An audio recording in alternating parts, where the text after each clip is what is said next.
Welcome to the deep dive. You know those incredible images text-to-image AI models can generate? Oh, yeah, they're everywhere now. Well, we're heading into a really surprising and frankly, a bit mind-bending area that emerged from these systems. Okay. It involves something called Loab. And this accidental creation isn't just some, spooky internet story. Right. It's actually revealing surprising insights into how these AI systems think and, well, the potential for unintended and even disturbing outputs. Mm-hmm. So that's the plan for today. Yeah, our mission today is basically to unpack these insights for you. Sounds good. So we're looking at the story of Loab, this recurring figure that an artist, Steph Mage Swanson, stumbled upon back in April 2022. Right. And the way this happened is really key to understanding why it's become such a fascinating topic. So Swanson was experimenting with something called negative prompt weights. Okay, negative prompts. Think of it like telling the AI, give me the opposite of this. Got it, like not this. Exactly. The initial prompt was Brando Madish 1, trying to get the reverse of, Marlon Brando. Okay, so what did it generate? Anti-Brando. Well, no. Instead of an anti-Brando, the AI kind of coughed up a skyline logo with some very peculiar lettering, like really cryptic stuff. Huh, that's unexpected. And what's fascinating here is that this seemingly random result became the starting point for the next step. Swanson then prompted the AI with the opposite of that image.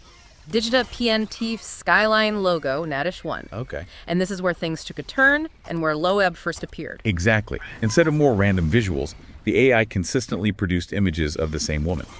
Swanson described her as a devastated-looking older woman with defined triangles of rosacea on her cheeks. The same woman repeatedly, just from that negative prompt. Yeah, and when the word Loab, L-O-A-B, showed up in one of these generated images, well, the figure had a name. Wow. So just by trying to get the opposite of this weird logo image, this distinct persona just materialized. And the story takes a darker turn from there, right? Swanson kept going. She did.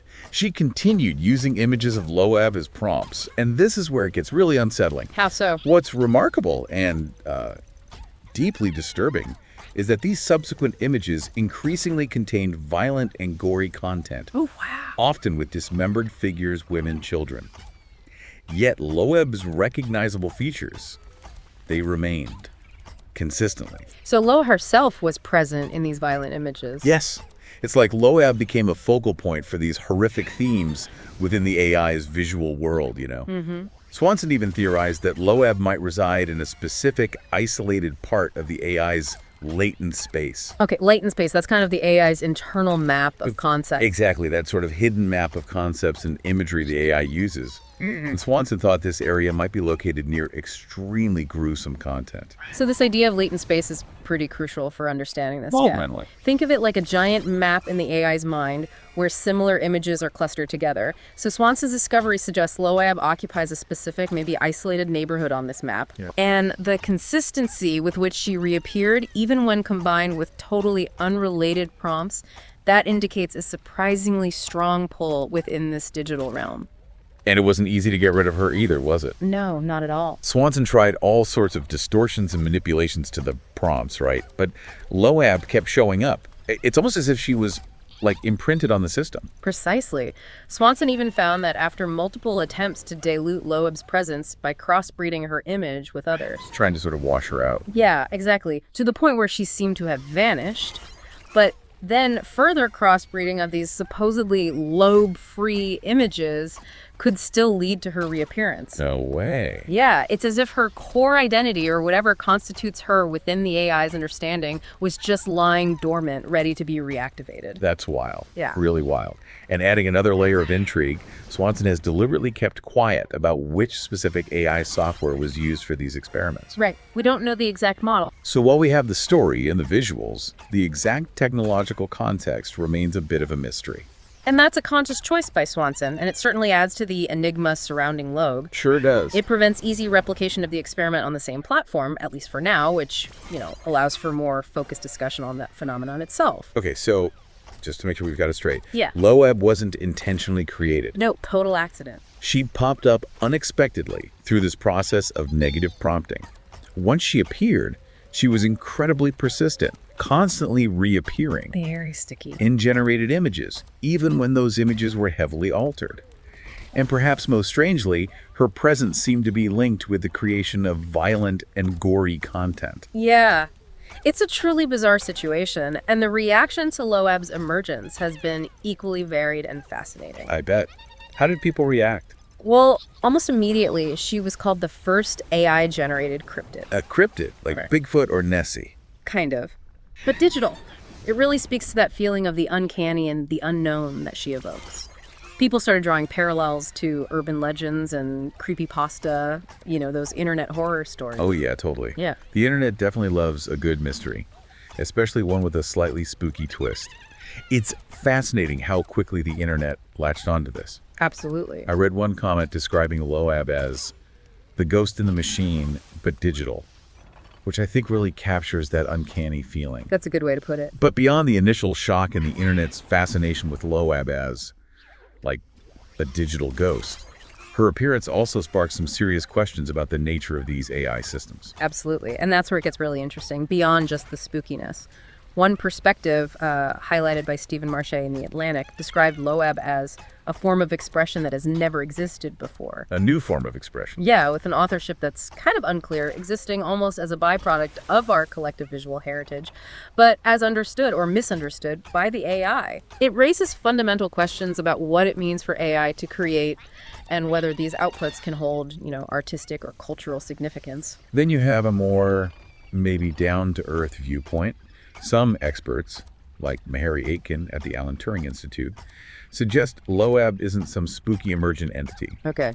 but more likely a quirk, a kind of unexpected glitch that arises from the way these AI image generators currently work. Like a bug in the system. Yeah, a glitch in the matrix, so to speak, highlighting how these models learn and represent the world in ways we don't fully grasp yet. Lawrence Verhagen in De Volkskrant echoed this, suggesting that Loab's existence points not to hidden horrors within AI necessarily, Yeah. but rather to the current limits of our understanding of these complex systems. We're still really in the early stages of figuring out how these neural networks learn and what kind of internal maps they create of the world. So it's more about our lack of understanding than the AI being haunted. That's one way to frame it, yeah. It reflects the system's patterns, maybe biases in the data in a way we didn't expect.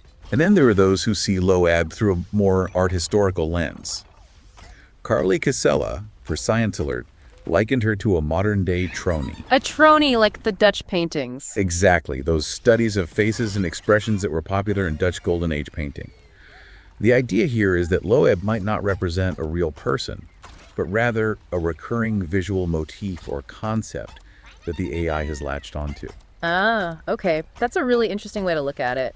So, framing Loab not as some digital phantom, but as a kind of recurring artistic study within the AI's visual vocabulary. Yeah, it shifts the focus from the spooky narrative to a more analytical perspective. Definitely. Considering her as a pattern within the data rather than something inherently sinister. Joel Warner at Wired even took it a step further, speculating that as AI text generators become more advanced, Oh, interesting. Language models. yeah, we might see the emergence of a linguistic version of Loab, recurring and potentially disturbing ideas or narratives that arise unintentionally from these language models. Oh. That's a thought-provoking, if slightly unsettling, prospect. It certainly makes you think about the potential for AI to generate not just images, but also narratives, and even potentially persuasive content that might have unforeseen and undesirable characteristics. So, when you look at the whole phenomenon of Loab, what stands out to you as the most significant aspects? What are the big takeaways here? For me, it really underscores just how much we still don't fully understand about these rapidly evolving AI systems.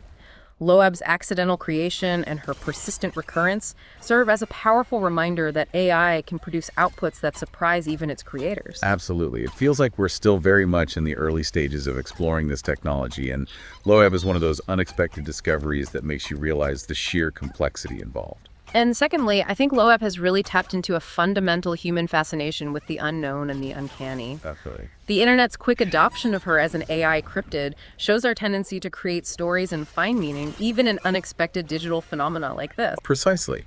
She's become a kind of modern-day digital folklore, hasn't she? Reflecting our anxieties and curiosities about the increasing power and just the pervasiveness of artificial intelligence in our lives. And this all comes at a time when AI capabilities are advancing at an astonishing rate.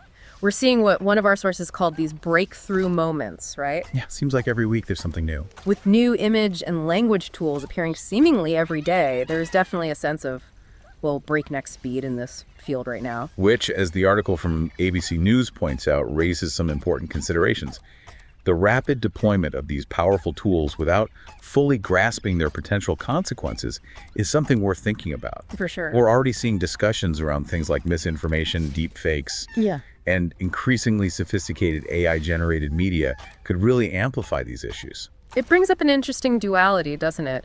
On one hand, there are these really exciting visions of AI opening up new creative possibilities, a liquid imagination, as the founder of Midjourney described it. Right, empowering creativity. But on the other hand, there's this potential for an overwhelming amount of content that's difficult to verify, which could have broader implications for, trust and information. It's that tension between the potential benefits and the unforeseen consequences that makes this moment so significant, I think. I agree. The tools being developed have incredible potential for creativity and expanding our horizons. But as Loab's story illustrates, they also have the capacity to generate the unexpected and, well, the unsettling. Exactly. And as we learn more about how these systems work, these kinds of unexpected outputs might become more common, prompting us to continually reevaluate our understanding and our expectations of AI. So, as we wrap up this deep dive into this strange case of Loab, it leaves you with a pretty intriguing question, doesn't it? If an AI, just through a simple act of seeking the opposite of a prompt, could accidentally conjure a persistent and rather disturbing figure like Loab, what other surprising, perhaps even unsettling discoveries might be lurking within the ever-expanding and increasingly complex world of artificial intelligence? Yeah.